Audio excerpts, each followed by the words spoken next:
of the Rona, we just segue into our anime suggestions during COVID-19. You know, a bunch of people have just been out here at home. If you still have your job, you probably are watching a lot of anime. And if you don't have your job, you probably are still watching a lot of anime because the anime grind don't stop. Doesn't matter if you make your money or not. But we just wanted to toss out some of the animes we've been watching at the shutdown. Hopefully give you guys some quick suggestions and recommendations. Go ahead and toss them out, y'all.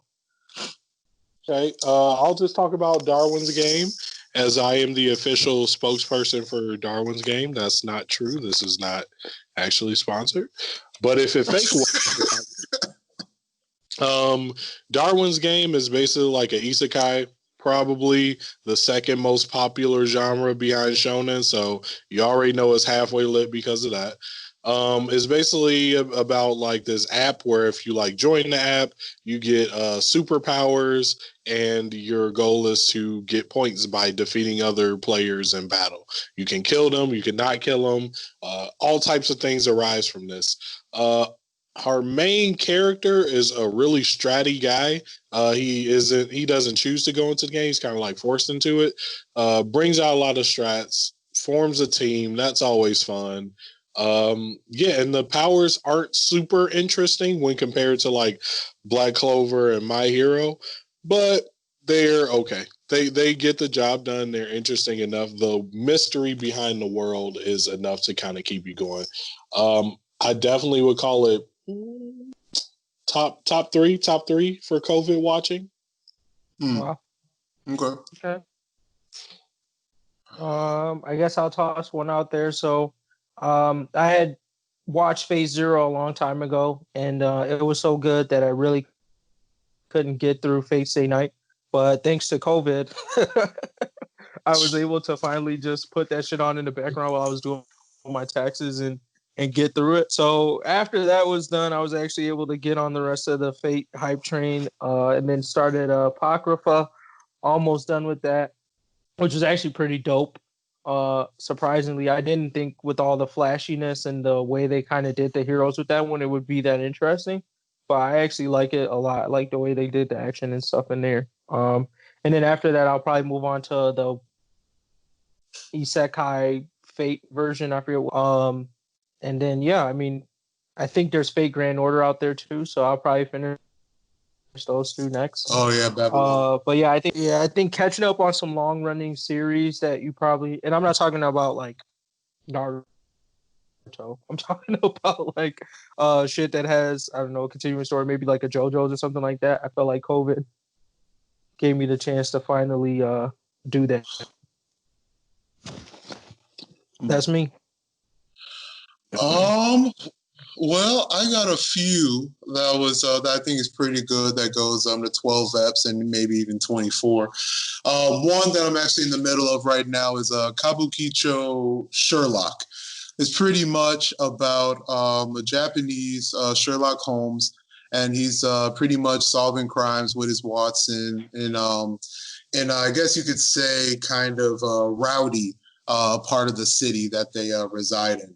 And it's you really get kind of that nostalgic Sherlock Holmes feel, obviously with that Japanese twist, and also a decent amount more comedy than you might be expecting, which is actually really good, especially how Sherlock reveals how he solved the crimes and such. Definitely a big wreck there. And another one, debatably a little childish. Wait, what? You dropped off. You got to repeat that. Oh, my bad. I was pretty much just concluding that Kabukicho no Sherlock is actually pretty funny, good, nostalgic Sherlock Holmes feel. And if you like mystery/comedy kind of anime, it's definitely a big suggestion there. And another one I definitely wanted to highlight was, long title here, but I hate being in pain, so I think I'll make a full defense build. It's pretty much an isekai about I know it sounds crazy. Trust me. But How do you for, find that? for short, you could call Bo Foodie. If you just type that in, you should pretty much find it. And it's pretty much about a girl in an isekai kind of VR MMO game that she pretty much only specializes in defense as her class, and like pretty much like another shield hero, but she's broken. And like they represent it in such like a childish way that it's just kind of low-key hilarious. So if you're looking for like a hardcore good comedy isekai, check this stuff out. Player 5, low-key, I think you'll actually like this a lot too. But yeah, those are definitely two of my big ones. I got more, but we could talk about that later. Later when you could just keep talking about Oh, should we just keep going? F it. All yeah, right. yeah. I'll add one more though, because you were talking and it came to my mind. Oh, my bad. I forgot, but I don't know if I finished because I think there's still more episodes out, but I caught up to Hiru no Sora, which is like this other basketball. It is definitely way more. What's your genre called? Player 5. A slice of life. Oh, slice of life. Yeah. It's definitely way more slice of lifey than basketball, so don't expect too much like bad when it comes, but it was still like pretty dope. I enjoyed it. And I'm gonna keep watching. But it's definitely one of those that like when you have the free time, it's good to watch more than keep you coming to it every week type of anime. Come to the dark side, my nigga. No. No. Yeah. All right, let's see. What else did I have here? Oh, I think I highlighted it before, but again, Cautious Hero, the good isekai that recently-ish came out. I want to say maybe 2 or 3 seasons ago, about a guy who pretty much likes to prepare and train before every single battle. And when I say prepare and train, I mean like hardcore grind. Like you're talking about fighting the first Pokemon gym at your Pokemon at like level 50 kind of grind. Like, homie does not play games. Like, he wants the 100% dub before he even walks into the stage. So, again, if you're looking for a good comedy, check that out. Let's see here. Radiant. Radiant is pretty much I pretty much consider it an FT. It's kind of like an FT remix.